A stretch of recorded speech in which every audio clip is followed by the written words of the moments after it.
गजा में जंग के साए में होने वाली मैराथन रेस में माजूर अफराद ने बैसाखियों के साथ शिरकत की। 10वीं फ़लस्तीन इंटरनेशनल मैराथन में शरीक एक नौजवान ने बताया कि वो फुटबॉलर बनना चाहता था।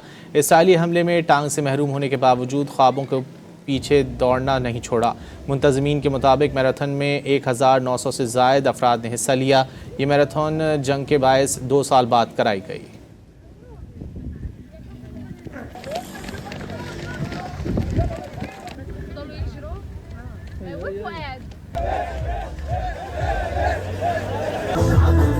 गजा में जंग के साए में होने वाली मैराथन रेस में माजूर अफराद ने बैसाखियों के साथ शिरकत की।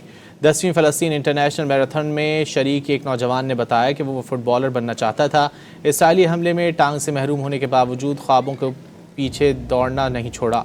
मुंतज़मीन के मुताबिक मैराथन में 1900 से ज़ायद अफराद ने हिस्सा लिया। ये मैराथन जंग के बायस 2 साल बाद कराई गई।